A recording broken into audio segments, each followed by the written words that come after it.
चुका है और प्राइस है आपके सामने 35 रुपए 10 पैसे। यहां पर 4 दिन की गिरावट आप देख रहे हैं और स्टॉक आपको कोशिश कर रहा है ऊपर की तरफ बढ़ने के लिए। 37 रुपए आपके सामने प्राइस है, लगभग 7% की तेजी आप देख रहे हैं।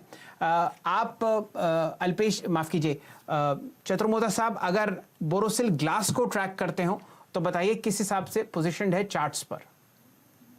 तो शैल जी, इसमें अगर से आप वीकली चार्ट देखेंगे तो अप्रैल के पहले हफ्ते में इस स्टॉक ने लो बनाया था करीब 33 रुपए 80 पैसे का, और आज का जो लो इस स्टॉक ने बनाया वो 33 रुपए 60 पैसे। तो ऑलमोस्ट वीकली चार्ट पर एक डबल बॉटम का फॉर्मेशन इसने किया है, और साथ ही साथ जो प्राइस स्विंग है उसने करीब 2 दिन के हाइस को क्रॉस किया है। तो ओवरऑल मुझे लगता है एक रिवर्सल पैटर्न बन चुका है। इसका इमीडिएट अपसाइड टारगेट बनेगा 40-41 का, तो वहां तक के मुझे लगता है ये स्टॉक आपको जाते हुए देखने को मिल सकता है। स्टॉप लॉस आपका होना चाहिए करीब 34 रुपए 50 पैसे के आसपास। तो इस 1.5 रुपए की रिस्क के सामने मुझे लगता है ये स्टॉक 4 से 5 रुपए की अपसाइड आपको दिखा सकता है।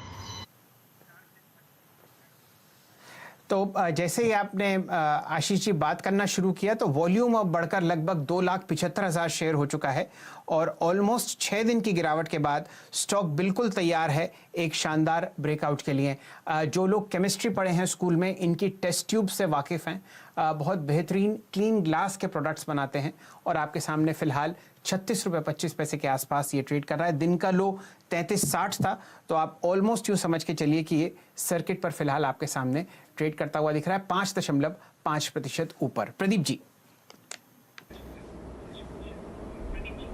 चलिए, जो टेस्ट ट्यूब्स हमने तोड़ी थी केमिस्ट्री के लैब में, वो पता चला कि अब इन्हीं की बनाई हुई थी, किसी दिन ये हमारे साथ झगड़ा करने नहीं आए। अच्छी बात है क्योंकि हमने बहुत नुकसान किया।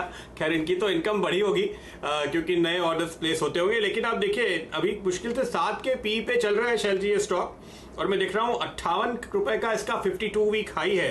तो अभी भी वहां से काफी नीचे है, करीब 2% के आसपास का डिविडेंड यील्ड है, और मुश्किल से 3 साल में इसने अपना टर्नओवर डबल किया है। यानी हमारे जैसे स्टूडेंट अभी भी हैं जो खूब तोड़ते हैं और नए नए ऑर्डर्स इनको मिलते हैं, लेकिन साफ तौर पे पैकेजिंग मटेरियल में ये जो काम कर रहे हैं जोक सपाट, वहां पे आपको डिमांड अलग अलग सेक्टर्स से देखने को मिल रही है, और इसके चलते आप यहां पर एक तेजी देख रहे हैं, जबकि बहुत ही नीचे के स्तर पर आपको मिल रहा है। तो बहुत ही अट्रैक्टिव शानदार प्ले इस वक्त आपके सामने बोरोसिल ग्लास के तौर पे। तो हमने पहले पेपर पे बात की थी, देखिए वो सारे स्टॉक्स कितनी तेजी दिखा रहे हैं। जेके पेपर 5-6% ऊपर है, west coast paper, Seshasayee paper, TNPL, इन सभी काउंटर्स पे अगर आप वॉल्यूम देखेंगे तो रोज के वॉल्यूम से तकरीबन 1.25 से 1.5 गुने के वॉल्यूम के साथ आप ये मूव आज आते हुए देख रहे हैं।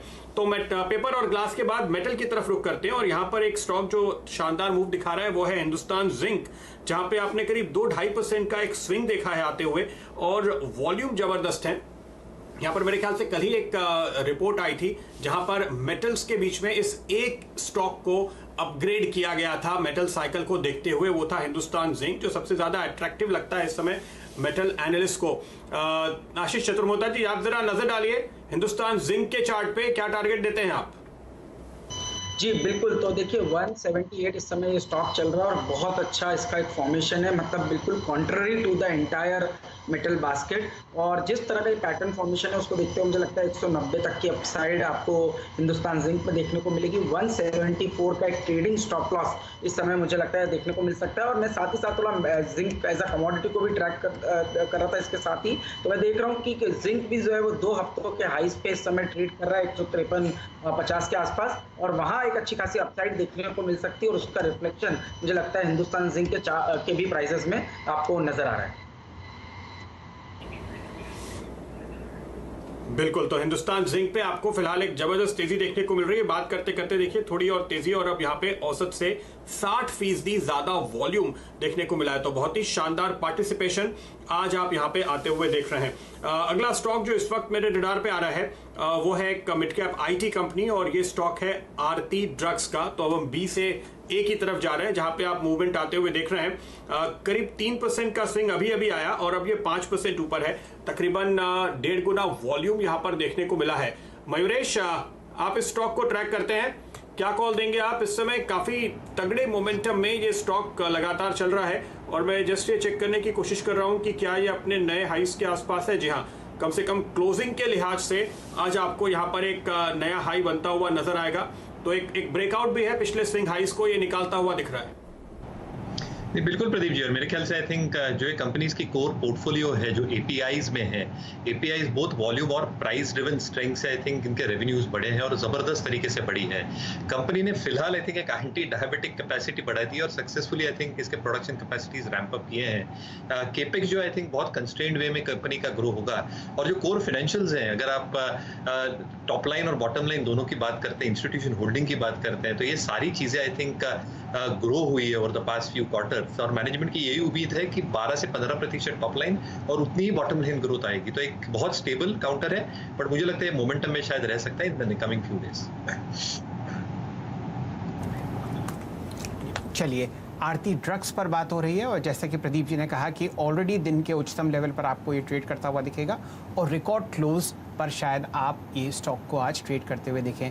लेकिन दो fundamentally strong stocks, Asian paints और बर्जर पेंट्स, यहाँ पर आप बहुत ज़बरदस्त बिकवाली देख रहे हैं।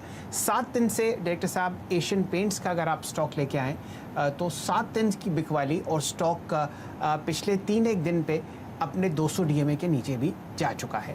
अब यहाँ पर परेशानी ये है कि जब से कंसाई नेरोलैक के नतीजे आए हैं तब से सेलिंग प्रेशर और आपने बढ़ता हुआ देखा है। जी हाँ, ये देखिए, ये आपके सामने 7 दिन का चार्ट है और ये आप सेलिंग प्रेशर देख रहे हैं 1925 के आसपास, और अब आपके सामने प्राइस है 1565। तो सबसे पहले तो आप राय दीजिए आशीष जी कि एशियन पेंट्स क्या इस तरीके का फॉल डिजर्व करता है, और अगर नहीं तो क्या लेवल होना चाहिए कि आप इसको खरीदें। मेरा सवाल बहुत अच्छा है, मैं ये जानना चाहता हूं कि यहाँ पर बाय जोन कौन सा है। मुझे यहाँ पे सेलिंग की राय शायद नहीं आती हुई दिख रही, क्योंकि 7 दिन लगातार आप स्टॉक को गिरते हुए देख रहे हैं। नहीं, बिल्कुल सही कहा आपने शैल जी। तो एक तो जो गिरावट हुई है वहां पर पे आपको एक अच्छा खासा करेक्शन इस लार्ज कैप क्वालिटी कंपनी के अंदर लेने को मिल रहा है, और मेरे हिसाब से जो बाय जोन बनता है वो 1520-1530 के आसपास बनता है, जो यहाँ से बहुत ज़्यादा दूर नहीं है। तो अगर से आप पोजीशन बनाना चाहे तो आज से शुरू कर सकते हैं, बट डेफिनेटली 1520 तक की जगह बनती है। उन लेवल्स पर भी इस स्टॉक को एक्यूमुलेट करना चाहिए, और ये बिल्कुल सही